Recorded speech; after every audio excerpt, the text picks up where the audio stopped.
ॐ सहनावतु सहनौ भुनक्तु सह वीर्यङ्करवावहै तेजस्विनावधीतमस्तु मा विद्विषावहै। ॐ शान्ति शान्ति शान्तिः। ॐ पूर्णमदः पूर्णमिदं पूर्णात् पूर्णमुदच्यते पूर्णस्य पूर्णमादाय पूर्णमेवावशिष्यते। ॐ शान्ति शान्ति शान्तिः। श्रुतिस्मृतिपुराणानाम् नमामि भगवत्पादं शङ्करं लोकशङ्करं शङ्करं शङ्कराचार्यं केशवं बादरायणं सूत्रभाष्यकृतौ वन्दे भगवन्तौ पुनः पुनः। ईश्वरो गुरुरात्मेति विभागिने व्योमवद्व्याप्तदेहाय दक्षिणामूर्तये नमः। पहला श्लोक 108वां पाना पर।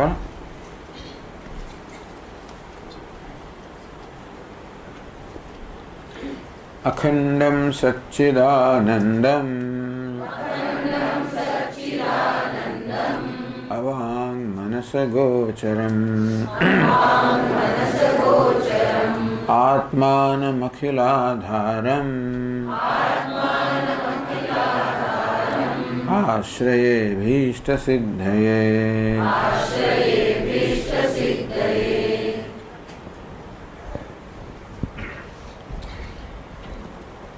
तो वस्तुનો निर्देश करता, तत्व अनुसंधान करता ग्रंथकार परमात्माનો આશ્રય લે છે, પરમાત્માને પ્રાર્થના કરે છે. પ્રાર્થનાનું પ્રયોજન છે કે આપણા કાર્યમાં જે કંઈ વિઘ્નો આડે આવતા હોય દૂર થાય. કારણ કે કોઈ પણ કાર્યનો આરંભ કરીએ ત્યારે એ કાર્યમાં વિઘ્નો આવવાની સંભાવના રહેલી જ હોય છે. એમાં કેટલાક વિઘ્નો જાણીતા હોય, કેટલાક અજાણ હોય. આમ ઘણા બધા પરિબળો કામ કરતા હોય છે. કેટલાક જાણીતા પરિબળો હોય, કેટલાક અજાણ્યા પરિબળો હોય. આમ ક્યારેક વરસાદ પડી જાય, ઠંડી પડી જાય, તાવ આવી જાય, જાત જાતની વસ્તુ થાય. આધ્યાત્મિક, આદિભૌતિક, આદિદૈવિક, વ્યક્તિગત સ્તરે, ભૌતિક સ્તરે, દૈવિક સ્તરે એ બધા આવા વિઘ્નો આવી શકે. એ બધા વિઘ્નોની શાંતિ માટે આપણે પ્રાર્થના કરીએ કે ભગવાન જરા આટલું ધ્યાન રાખજે.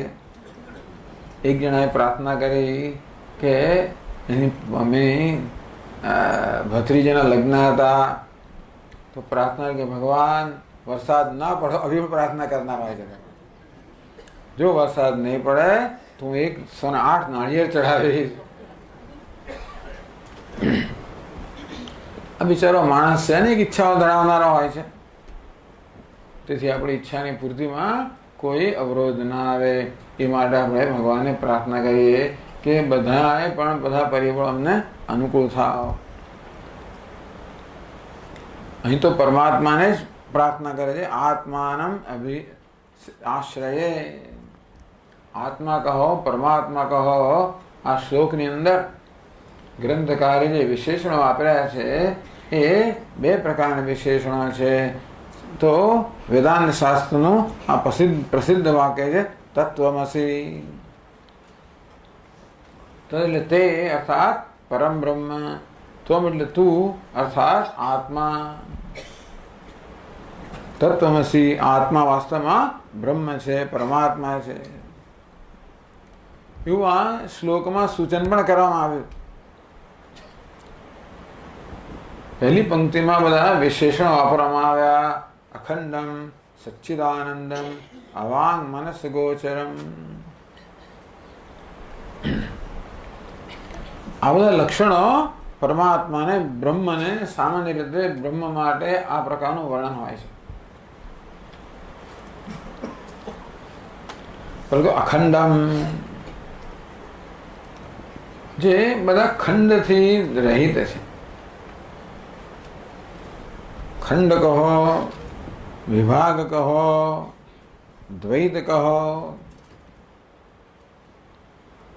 ઘણા બધા ખંડ કે વિભાગનો આપણે અનુભવ કરીએ. દ્રષ્ટા જુદો અને દૃશ્ય જુદું, એક આ ખંડ થયો. ટેબલ જુદું અને ઘડિયાળ જુદું, બીજા પ્રકારનો વિભાગ થયો. આમ શાસ્ત્રમાં 3 પ્રકારના ભેદ કહેવામાં આવ્યા છે: સજાતીય, વિજાતીય, સ્વગત. આમ એક વૃક્ષ હોય અને બીજું વૃક્ષ હોય, એક પીપળાનું વૃક્ષ હોય, બીજું લીમડાનું વૃક્ષ હોય. બંનેની જાતિ તો વૃક્ષ છે, પરંતુ છતાં એક જ જાતિના હોવા છતાં પણ એમાં ભેદ છે, ભિન્નતા છે. આ પ્રકારના વૃક્ષ અને વૃક્ષ વચ્ચેના ભેદને સજાતીય, એક જ જાતિમાં રહેલો ભેદ કહેવાય. એક મનુષ્ય, બીજો મનુષ્ય, એક વૃક્ષ, બીજું વૃક્ષ, એક પશુ, બીજું પશુ, એક વાઘ હોય, બીજો સિંહ હોય, એક વાઘ હોય અને બીજો વાઘ હોય. જુદાઈ છે ભાઈ, સજાતીય. બીજો ભેદ છે વિજાતીય, બે ભિન્ન ભિન્ન જાતિના સભ્યો વચ્ચેનો ભેદ. જેમ કે વૃક્ષ અને પાષાણ કે પથ્થર. વૃક્ષ એક જાતિનું છે, આ પથ્થર બીજી જાતિનો છે. આમ બે ભિન્ન ભિન્ન જાતિના સભ્યો વચ્ચેનો જે ભેદ હોય એને વિજાતીય ભેદ કહેવાય. ત્રીજો ભેદ છે સ્વગત ભેદ. વૃક્ષ તો એક જ છે, પણ એની શાખાઓ જુદી હોય. પાંદડા કહો, ફૂલ કહો, થડ કહો, ફળ કહો, આ બધું એકબીજા કરતાં ભિન્ન છે. એટલે ભલે વૃક્ષ આપણે એક કહીએ, પરંતુ એમાં આંતરિક ભેદ છે. સ્વગત, પોતાની અંદર રહેલા ભેદ. જેમ કે આપણું આ શરીર છે, એક જ કહેવાય, છતાં હાથ જુદા, પગ જુદા, મસ્તક જુદું. આમ બધા અંગો જુદા જુદા છે. એકની અંદર જ આ પ્રકારની જુદાઈ છે. એને સ્વગત ભેદ કહેવામાં. સ્વ એટલે પોતે, સ્વગત પોતાનામાં જ રહેલો ભેદ. આંતરિક ભેદ અને બહારના ભેદ. સજાતીય, વિજાતીય, સ્વગત. આ પ્રકારના 3 ભેદ કહેવામાં. અખંડમ, અદ્વિતીયમ, આ 3 પ્રકારના ભેદથી રહિત. એટલે બ્રહ્મમાં, પરમાત્મામાં કોઈ સજાતીય, વિજાતીય કે સ્વગત કોઈ ભેદ નથી. એટલે છંદોગ્ય ઉપનિષદમાં કહેવામાં આવ્યું એકમેવાદ્વિતીયમ. એક જ છે, કોઈ સ્વગત ભેદ નથી. એવકાર કહે છે સજાતીય ભેદ નથી. અદ્વિતીયમ કહે છે વિજાતીય ભેદ નથી. એનો અર્થ શું થયો કે પરમાત્મા બધે હાજર છે. ભલે વૃક્ષ અને પથ્થર એકબીજા કરતા જુદો હોય, પણ વૃક્ષમાં જે પરમાત્મા રહેલો છે અને પથ્થરમાં જે પરમાત્મા રહેલો એ તો એક જ છે. ભલે એક વૃક્ષ બીજા વૃક્ષ કરતા જુદું હોય, પરંતુ એક વૃક્ષમાં જે પરમાત્મા છે એ જ બીજા વૃક્ષમાં છે. દેશ, કાળ, વસ્તુ, આ બધા પ્રકારના પરિચ્છેદથી, આ બધા પ્રકારની મર્યાદા રહિત. તો આ શું કહે છે? ભગવાન અખંડ છે, અદ્વિતીય છે, બધા ભેદભાવથી રહિત છે. એટલે આપણે જે અનુભવ કરીએ, બધા ભેદભાવનો જ અનુભવ કરીએ છીએ. આપણે જુદા અને જગત જુદું, પુરુષ જુદો અને સ્ત્રી જુદી, એક સ્ત્રી જુદી, બીજી સ્ત્રી જુદી, એક જ વ્યક્તિ સવારે જુદી, સાંજે વળી પાછી જુદી. આપણું જીવન જે છે ને આ પ્રકારના ભેદભાવથી, વિષમતાથી જ ભરેલું છે. વિષમતા એટલે અસમાનતા. કોઈ બે વસ્તુ સમાન નથી જગતની અંદર. કે એક વૃક્ષના 2 પાંદડા પણ સમાન નથી. એકદમ સામાન્ય સમાનતા હોય જ નહીં, કંઈક તો જુદાઈ હોવાની છે. આપણી આંગળીની રેખા છે એ પણ સમાન નથી, બે કાનની બૂટ પણ એકદમ સમાન નથી, અમારો ડાબો ભાગ અને જમણો ભાગ ભલે સરખા દેખાતા હોય પણ એકદમ સમાન નથી. કે એક કાન ઊંચો હોય, બીજો કાન થોડો નીચો હોય, એક આંખ આમ જતી હોય, બીજી પેલી બાજુ જતી હોય,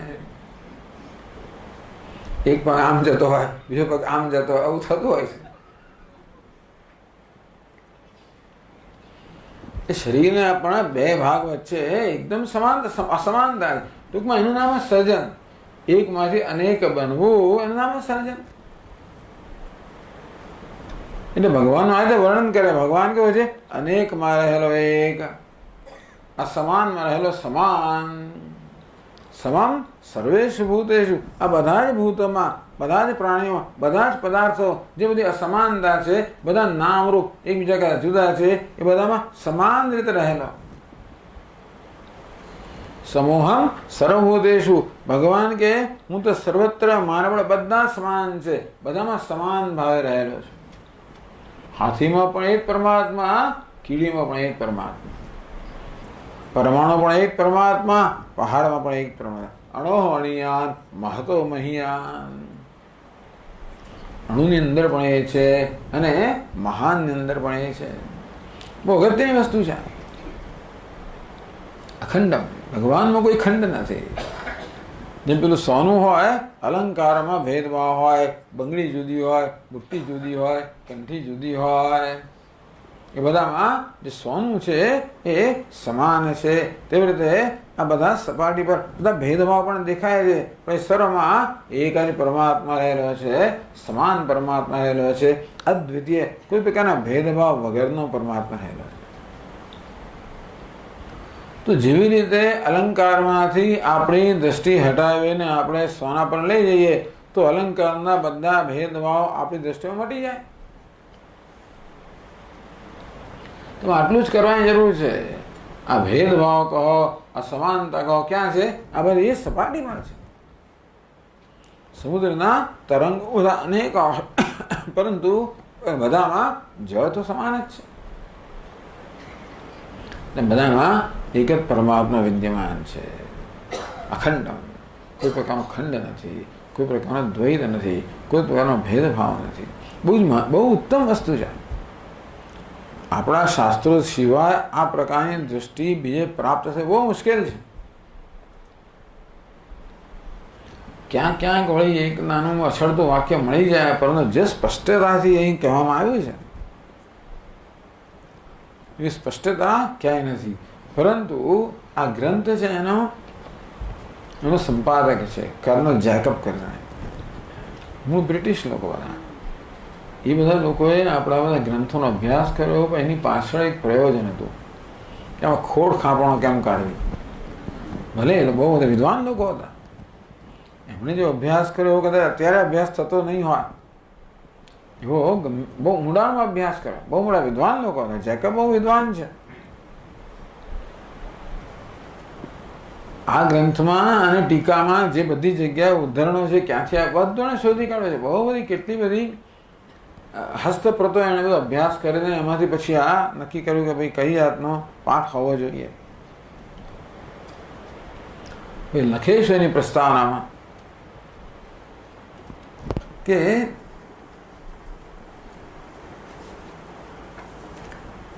I think that any really earnest and candid mind will see that Bible is just the revelation we need. કોઈ પણ મનુષ્ય જે નિષ્પક્ષ છે, આપણે તો પક્ષપાત વાળા કહેવાય, કારણ કે આપણને આપણા શાસ્ત્રોમાં પક્ષપાત હોય, પણ જે સંનિષ્ઠ છે, પક્ષપાત વગરનો છે, એ માણસ જોઈ શકશે કે બાઇબલ જ ખરેખર જીવનમાં જે ગ્રંથ આવશ્યક છે એ તો બાઇબલ છે. બાઇબલ જ જે કહે છે એ જ બધું બરોબર યોગ્ય છે. And like the sacred books of all other great religions of the world, it came to us. એટલે પછી આપણને આશ્વાસન આપે છે ભાઈ કે હે હિન્દુ લોકો, તમે ખરાબ ના લગાડો શું આવું કહું છું એનું, કારણ કે જેવી રીતે આ વેદો એશિયામાંથી આવે તેમ બાઇબલ પણ એશિયામાંથી આવેલું છે. બાઇબલ તો ખરો છે, એટલે ક્રિશ્ચિયાનિટી તો ખરી છે, do not look upon it therefore as a product of European thought કે આપણે યુરોપમાંથી પ્રગટ થયું નથી. બાઇબલ ક્યાં પ્રગટ થયું છે? એશિયામાં પ્રગટ થયું છે, અરબસ્તાનમાં પ્રગટ થયું છે, ઇઝરાયલમાં પ્રગટ થયું છે. એ પણ એશિયાનો ભાગ છે. અને માટે આ યુરોપિયન નથી, આ તમારો જ છે વિચાર ભાઈ. તમે એમ ના માનશો કે આ તમારાથી જુદું છે, કે આ વિદેશી છે. or indeed any merely human thought. અને આ કોઈ મનુષ્યની બુદ્ધિની ઉપજ નથી.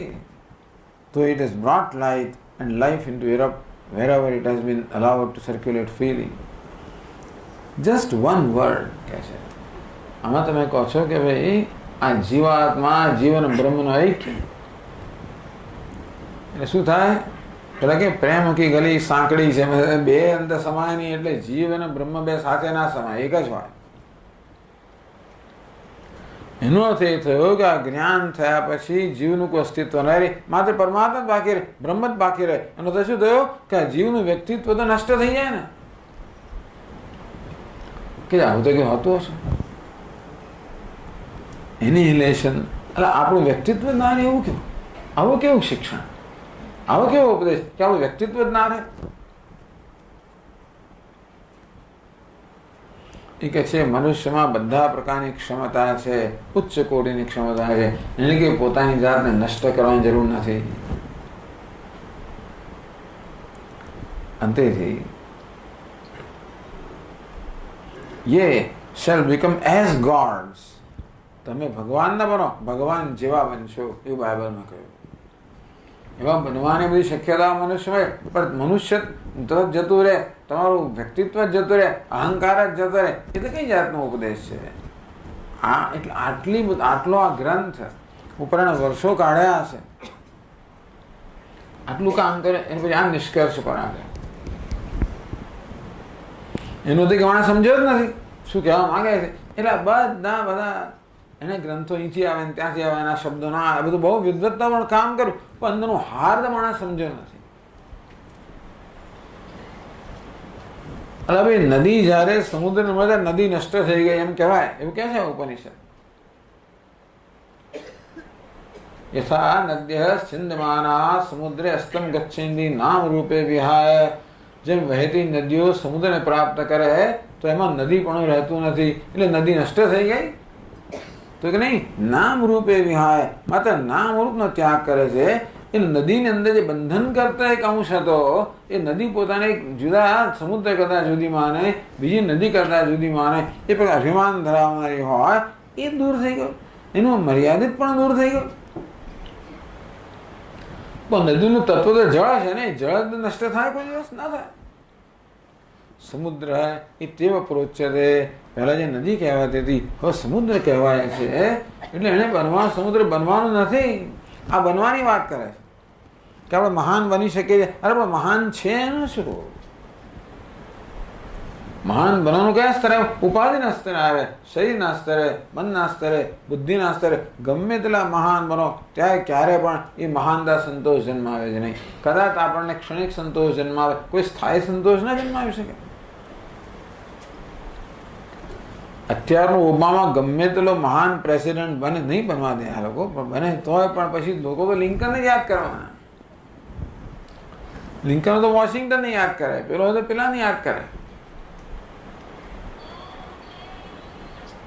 તો આમ મેં કહ્યું એ પ્રમાણે કેવી રીતે પોતાના પૂર્વગ્રહોથી જ્યારે આપણે ગ્રંથોનો અભ્યાસ કરીએ ત્યારે કેવા જુદા જુદા પ્રકારની દ્રષ્ટિ લઈને આપણે છેવટે એમાંથી પ્રાપ્ત કરતા શિક્ષણ પ્રાપ્ત કરીએ. વેદાંત ભગવદ્ ગીતામાં બહુ સ્પષ્ટ કહ્યું, ના સતો વિદ્યતે ભાવ, ના ભાવો વિદ્યતે સતઃ. જે સત છે, જે સત્ય છે, એનો અભાવ હોય જ ના શકે, એનો નાશ થઈ જ ના શકે કોઈ દિવસ. અને જેનો નાશ થતો જણાય છે એ હતું જ નહીં. જે છે એનો નાશ થઈ જ ના શકે. જેનો નાશ થતો જણાય છે કેવું છે? એ ભાષે છે, વાસ્તવમાં છે નહીં. ચાલો, અખંડ એટલે કે મેં કહ્યું પ્રમાણે આપણા શાસ્ત્રો જે પ્રકારનું દર્શન આપણને આપે છે એ અન્યત્ર પ્રાપ્ત કરવું બહુ જ અઘરું છે.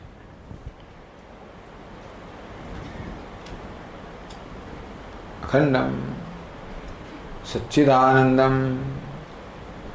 એ પરમાત્મા કેવો છે? આ બધા કોના વિશેષણો છે? બ્રહ્મના લક્ષણો કહો. અખંડમ સચ્ચિદાનંદમ. સત ચિદ આનંદ, આ ત્રણ શબ્દો બનીને મળ્યું સચ્ચિદાનંદમ. સત એટલે કાલત્રય તિષ્ઠતિ, જે ત્રણેય કાળની અંદર વિદ્યમાન હોય એને સત કહેવાય. એટલે કે જે ક્યારે ન હોય એવું ના બને. સત એટલે હોવું. પરમાત્મા શું હોવા છે? સત હોવું, હોવા. પણ દુનિયામાં કશી વસ્તુ છે એવું ક્યારે બને? એ જ બતાવે છે કે પરમાત્મા ત્યાં વિદ્યમાન છે, નહીં તો કશી વસ્તુ હોય જ ના શકે. મત સ્થાનિક સર્વભૂતાની, આ બધી વસ્તુઓ છે મારે ભગવાન કે આ જે કંઈ છે બધું મારે કારણે છે.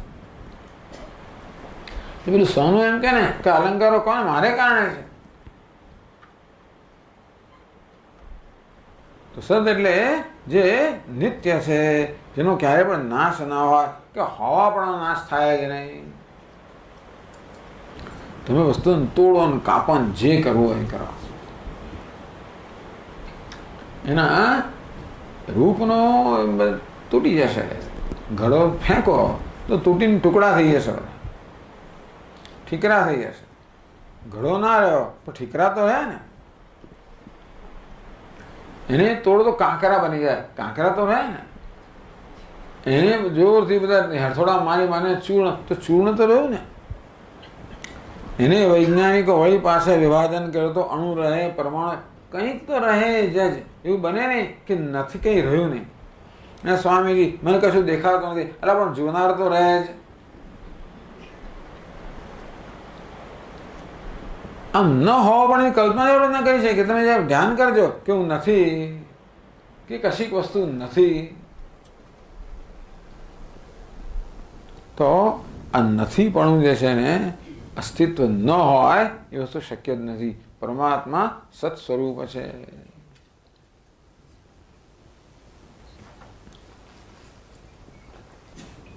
વળી કેવો છે? ચિત સચ્ચિદાનંદ. ચિત એટલે ચૈતન્ય સ્વરૂપ છે. તો જો આ ભગવાન છે ને બધાને હવા પણ પ્રદાન કરે છે ને.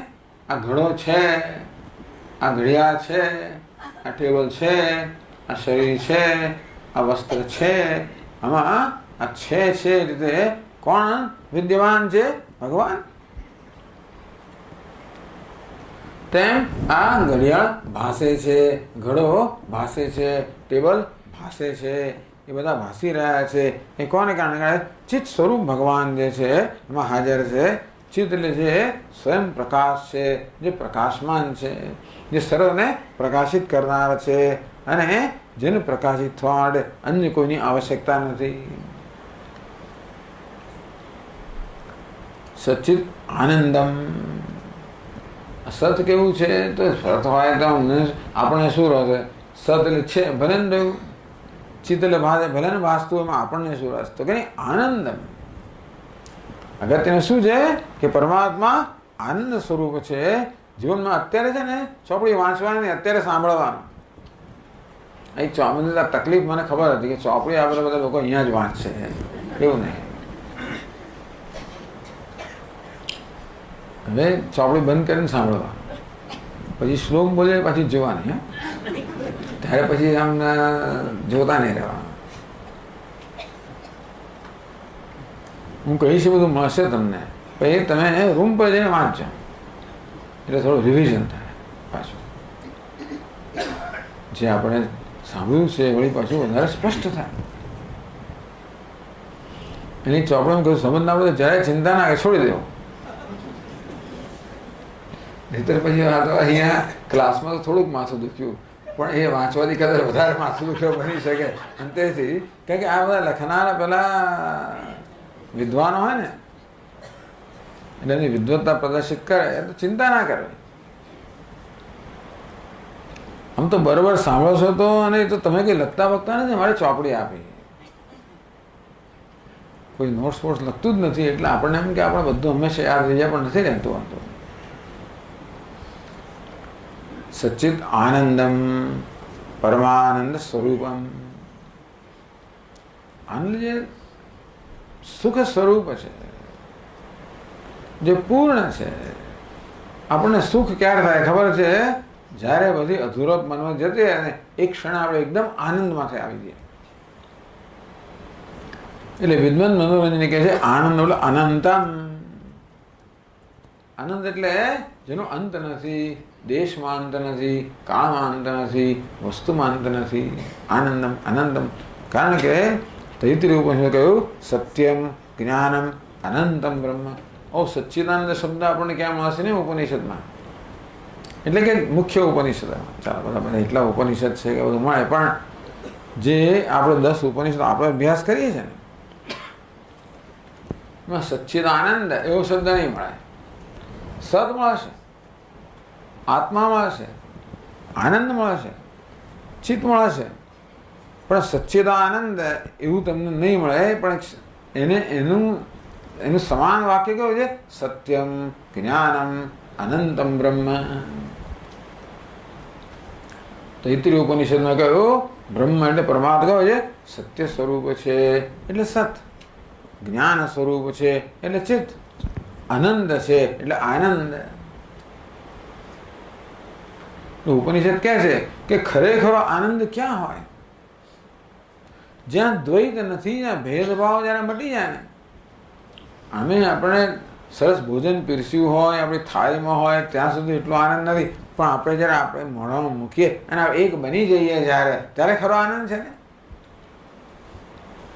પેલું થાળીમાં લાડુ મુકાય એટલે કંઈક આનંદ આવે ખરો, મોદ વૃત્તિ. પણ જ્યારે મોંમાં મૂકીએ અને આપણે સ્વર્ગનો આનંદ ત્યારે એક થઈ જઈએ. આનંદ ઐક્યમાં છે. પ્રેમમાં શું શોધે છે? ઐક્ય શોધે છે.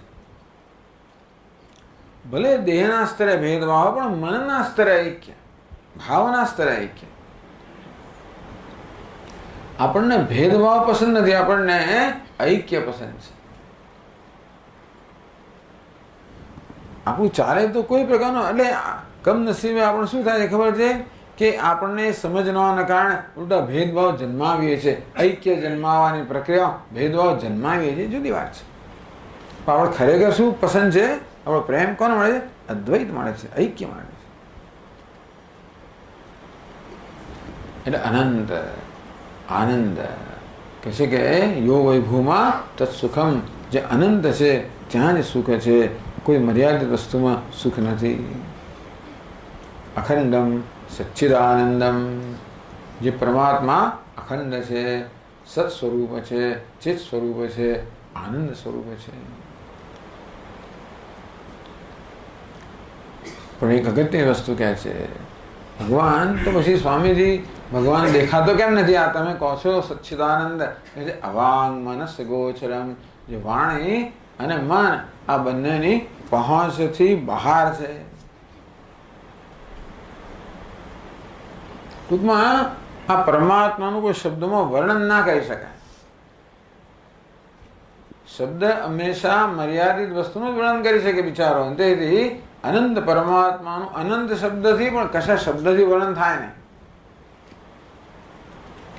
દરેક શબ્દ આપણામાં કોઈ ખ્યાલ ઉત્પન્ન કરતા હોય, કારણ કે દરેક શબ્દ કશીક વસ્તુના સંદર્ભમાં આપણને જ્ઞાન આપે.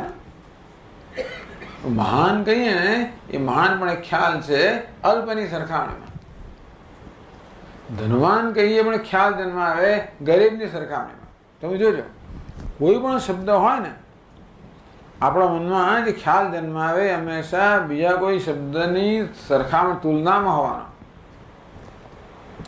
કોઈ શબ્દ આપણામાં નિરપેક્ષ વસ્તુ જન્માવી ના શકે, સાપેક્ષ જન્માવે. કે મહાનતા પણ અલ્પતાની સાપેક્ષ છે, સુખ પણ દુઃખનું સાપેક્ષ છે. એટલે ઘણા બુદ્ધિમાન લોકો પ્રશ્ન કરતા હોય કે સ્વામીજી તમે સુખની વાતો કરાય, દુઃખ વગર સુખનો અર્થ ક્યાં રહ્યો? એટલે જીવન દુઃખ હોય એમાં શું ખોટું? તો સુખને આપણે મજા માણી શકીએ ને, તો સુખની કદર કરી શકીએ ને. તો ના, એવું નથી. આપણે જે સુખ કહીએ છીએ તો સુખ દુઃખ બંનેથી પર એવા પ્રકારના સુખની વાત છે. અને તેથી વાંગ મનસ ગોચરમ, જે વાણીનો વિષય નથી, અર્થાત કોઈ શબ્દમાં જેનું વર્ણન ના થઈ શકે. મનસ અગોચરમ, જે મનને ગોચર નથી, મન દ્વારા આપણે જેનું વિષયીકરણ ના કરી શકીએ. એટલે મનમાં જે દેખાતી વસ્તુઓ છે ને એ આત્મા નથી. જોનારો આત્મા છે. એનું એવું કેમ કારણ કે વાણીને મનથી એનું વર્ણન ના થઈ શકે, વાણીને વર્ણન ના થાય કે મનથી એના દર્શન ના થાય. એનું શું કારણ? કારણ કે દર્શન કરનારનો આત્મા છે. દર્શન કોણ થાય? જે વસ્તુ આપણાથી ભિન્ન હોય તેનું. એટલે મન વડે પણ આપણે કોનું ચિંતન કરી શકીએ? આપણા કરતા ભિન્નનું ચિંતન કરી શકીએ. હું ક્યારેય પણ મારા ચિંતનનો વિષય ના બનું, કારણ કે ચિંતન કરનાર, ચિંતનનો વિષય બે એક ના હોઈ શકે. એટલે બહુ અઘરી વસ્તુ ત્યાં શરૂ કર્યું એમણે આ લખ્યું. પણ ચાલો જેટલી સમજ પડે એટલે કરી. છતાં આખા ગ્રંથમાં આ બધાનો વિસ્તાર આવશે. આપણે અત્યારે સંક્ષેપમાં જે કહી રહી છે એ બધું વિસ્તારપૂર્વક આપણને આ ગ્રંથમાં સમજાવશે. એટલે ચિંતા નહીં કરવી. અખંડમ સચ્ચિદાનંદમ અવાંગ મનસગોચરમ. આ બધા લક્ષણો કોના છે? પરમાત્મા છે, બ્રહ્મના લક્ષણો છે. એ બ્રહ્મ કોણ છે? બીજી પંક્તિમાં આત્માનમ, પછી અખિલાધારમ. આત્મા શબ્દનો અર્થ બહુ સ્પષ્ટ. આત્મા એટલે કે હું. તો કે હું એ પ્રકારે જે પ્રકટ થઈ રહ્યો છે, અભિવ્યક્ત થઈ રહ્યો છે, ભાસી રહ્યો છે, એ આત્મા. આમ તો આત્માનો અર્થ પણ એવો જ થાય, આપનોતિ આત્મા, જે સર્વવ્યાપ્ત છે એનું નામ આત્મા. આત્મા તે ઉપાસિત, તો કે આત્મા સર્વવ્યાપક છે એ પ્રકારે પોતાની પ્રત્યે દ્રષ્ટિ કરવી જોઈએ.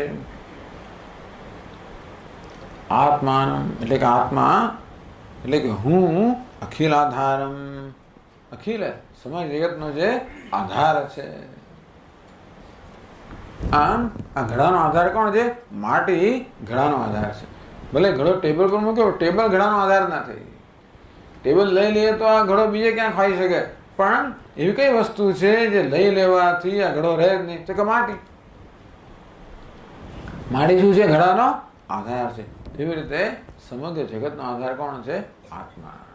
કોણ છે? સચ્ચિદાનંદ, અસ્થિ, ભાતિ, પ્રિય. બધા નામ રૂપનો આધાર કોણ છે? અસ્થિ, ભાતિ, પ્રિય. કારણ કે ઘડો છે મારે અસ્થિ, ઘડો ભાસે છે મારે ભાતિ, ઘડો પ્રિય છે મારે પ્રિય. સચ્ચિદાનંદ કહો, અસ્થિ, ભાતિ, પ્રિય કહો, જગતનો આધાર છે, અધિષ્ઠાન છે, જગતનું કારણ છે. આત્માનમ અખિલાધારમ આશ્રયે. હું પરમાત્માનો આશ્રય લઉં છું. હવે આ બધા વેદાંતિન મહાપુરુષો આશ્રય લે એટલે એ કેવો આશ્રય? અભિન્નતયા, તો કે એ ભગવાન મારામાં કોઈ ભેદ નથી એ પ્રકારનો આશ્રય લઉં છું. શેના માટે આ બધું કરો છો? અભીષ્ટ સિદ્ધયે. ઈષ્ટ એટલે ઈચ્છિત, અભીષ્ટ એટલે સરળ ઈચ્છિત. અભીષ્ટ જે સરળ ઈચ્છનીય છે આપણા જીવનમાં, એની પ્રાપ્તિ માટે, એની સિદ્ધિ કરવા માટે તો બે અર્થ કરવામાં આવે. એક તો એ છે કે આ ગ્રંથની રચના જે કરવામાં આવે છે એમાં ખરેખર સૌથી ઈચ્છનીય વસ્તુ એ છે કે આ ગ્રંથ દ્વારા જે બધા મુમુક્ષુ હોય એ મુમુક્ષુને યથાર્થ જ્ઞાન જન્મે, અથવા પોતાને પણ અભિષ્ટ સિદ્ધે. આ ગ્રંથકાર જ્યારે ગ્રંથ લખે ને ત્યારે એમનામાં બહુ સ્પષ્ટતા હોવી જોઈએ. એ કંઈ ગડબડ ગૂંચવણા કરી નાખે તો પછી બહુ મુશ્કેલ ઊભી થઈ જાય. એટલે એમણે જે લખવાનું જે ખરેખર કહેવું જોઈએ એને કરતાં એમની પોતાની સમજદારો કે બરાબર ના હોય તો ઘણું બને. ગ્રંથો લખાય છે ને બધા, પણ ઘણીવાર ગ્રંથની રચના કરનાર હોય એની પોતાની સમજ સ્પષ્ટ ના હોય.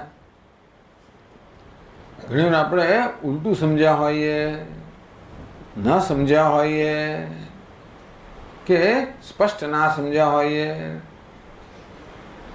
ન સમજીએ અપ્રતિપત્તિ. જુદું સમજીએ અન્યથા પ્રતિપત્તિ, ઉલટું સમજીએ વિપ્રતિપત્તિ. આ સમજમાં આવી શક્યતાઓ છે ને.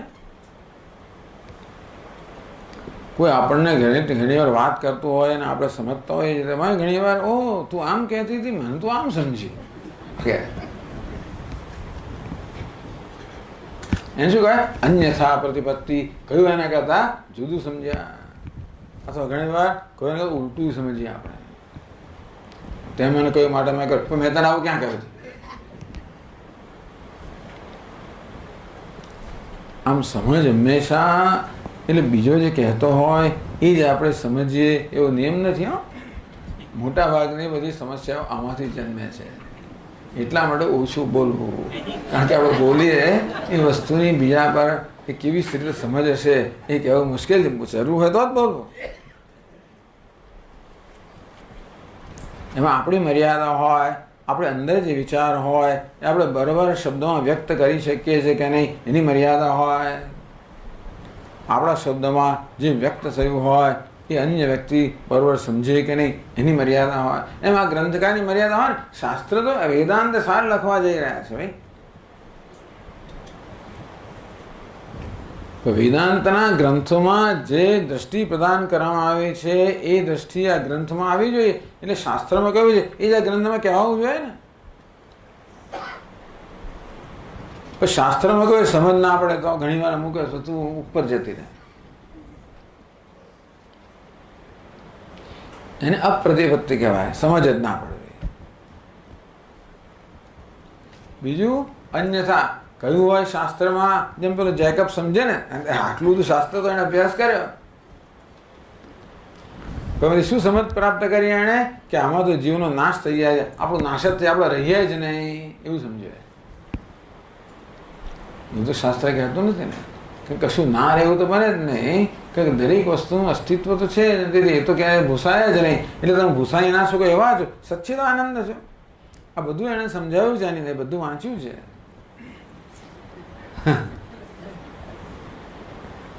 અને તો હું ભૂસાઈ જવું એ તો મને સ્વીકાર્ય છે જ નહીં. હું જેવો છું મહાન બનો. એવી રીતે મહાન બનાતો તો આની જરૂર શું હતી ભાઈ? હું ભગવાન જેવો બનો એટલે કેવો બનો? સર્વજ્ઞ બનો, સર્વશક્તિમાન. એ તો શક્ય જ નથી ને. ભગવાન જેવા બનવું શક્ય જ નથી. ગમે મરો ને તો ના થાય, ગમે તે કરો. સર્વજ્ઞ કોણ થઈ શકે?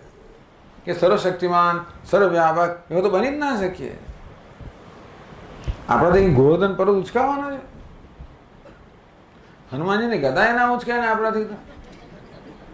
એ ગદા લઈને યુદ્ધ કરવાની વાતો જેવા તો ગદા જ ના ઉચકાય. આપણે સર્વશક્તિશાળી બનીએ, ભગવાન જેવા બનીએ એવી તો શક્યતા નથી. શક્યતા એક જ છે કે ભગવાન જ હોઈએ. અને તે ભગવાન કેવો છે? એ સચ્ચિદાનંદ છે. એ પેલી બધું બધા સર્વજ્ઞ, સર્વશક્તિમાન એ બધું તો બધું માયાના ગુણો છે, એમાં આપણને કોઈ રસ નથી. એટલે અન્યથા પ્રતિપત્તિ વિપ્રતિપત્તિ. આપણે કહ્યું એને કદાચ જુદું સમજીએ કે કહ્યું એને કદાચ ઉલટું પણ સમજીએ. તેવી રીતે ગ્રંથકાર જ્યારે ગ્રંથની રચના કરવા જઈ રહ્યા છે ત્યારે પોતે ઈચ્છે કે હું મારી અણસમજ ના હોય, બીજી સમજ ના હોય, ખોટી સમજ ના હોય, નહીંતર મારા મગજમાં જે હોય એ જ વસ્તુ આ ગ્રંથમાં અભિવ્યક્ત થશે અને તો સેવાના બદલે કુસેવા થઈ જાય. અને માટે અભિષ્ટ સિદ્ધે એક અર્થ એવો કર્યો કે અમારી ઈચ્છનીય છે કે આ ગ્રંથમાં હું એ જ વસ્તુ વ્યક્ત કરું જે શાસ્ત્રમાં કહેવામાં આવેલી છે. મારા શબ્દોમાં વ્યક્ત કરું, પણ એમાં શાસ્ત્રના સત્યને કે તત્વને કે તાત્પર્યને કોઈ હાનિ ન થવી જોઈએ એ પ્રકારનું કરું. અભિષ્ટ સિદ્ધે. ત્યારે બીજા ટીકાકાર કે છે નહીં, અભિષ્ટ એટલે મોક્ષ. હવે એમને પોતાને મોક્ષની જરૂર હોય તો પણ કહી શકાય અભિષ્ટ સિદ્ધે. આ ગ્રંથની રચના કેમ કરવું? મોક્ષની પ્રાપ્તિ માટે. આ દ્વારા પરમેશ્વર મારો પ્રસન્ન થાવ. ભગવાનની સેવા છે ને આ મુમુક્ષુની સેવા તો ખરી જ ને. આ ગ્રંથની રચના કરવા માટે ગ્રંથકારે કેટલું મંથન કરવું પડ્યું હશે ને, કે એમને વસ્તુ તો રચાતી નથી.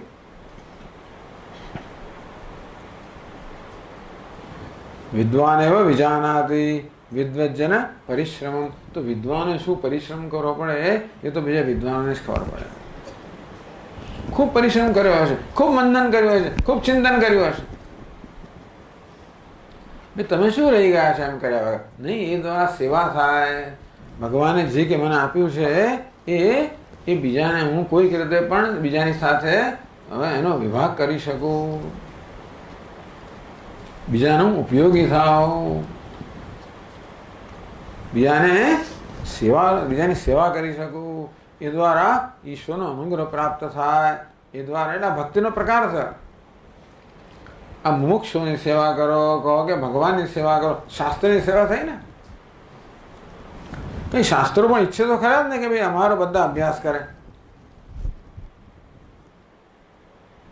શાસ્ત્રો અભ્યાસ આપણા માટે બહુ અઘરો છે, એટલે આવા ગ્રંથો હોય તો આપણે અભ્યાસ કરી શકીએ. આ રીતે શાસ્ત્રની સેવા કરો, ગુરુજીની સેવા કરો. આ તો ઋષિ ઋણ છે, ઋષિનું જે ઋણ છે એ ઋણ ફેરવાની એક પ્રથા છે. આ પ્રકાર અભિષ્ટ સિદ્ધે, જેથી ગુરુઓની કૃપા પ્રાપ્ત થાય, શાસ્ત્રની કૃપા પ્રાપ્ત થાય, ઈશ્વરની કૃપા પ્રાપ્ત થાય, અને એ દ્વારા આત્માની કૃપા પ્રાપ્ત થાય, અને તેથી હું મોક્ષ સિદ્ધ કરી શકું એવું પણ કહેવાય. અથવા આ દ્વારા મુમુક્ષુ મોક્ષ પ્રાપ્ત કરે. આ પ્રકારે પહેલા શ્લોકની અંદર ગ્રંથકાર આ તત્વનું પરમાત્માનું અનુસંધાન કરે છે. બીજા શ્લોકમાં ગુરુજીને વંદન કરે છે. એ પછી આપણે પછીના ક્લાસમાં જોઈશું. ઓમ પૂર્ણમદ પૂર્ણમિદં પૂર્ણાત પૂર્ણમુદચ્યતે પૂર્ણસ્ય પૂર્ણમાદાય પૂર્ણમેવાવશિષ્યતે. શાંતિ શાંતિ. શંકરં શંકરાચાર્યં કેશવં બાદરાયણં સૂત્રભાષ્યકૃતૌ વંદે ભગવन्तौ પુનઃ પુનઃ. ઈશ્વરો ગુરુરાત્મેતિ મૂર્તિભેદવિભાગિને વ્યોમવદ્વ્યાપ્તદેહાય દક્ષિણામૂર્તયે નમઃ. ઓમ શાંતિ શાંતિ શાંતિ. હરિ ઓમ. શ્રી ગુરુભ્યો નમઃ. હરિ ઓમ.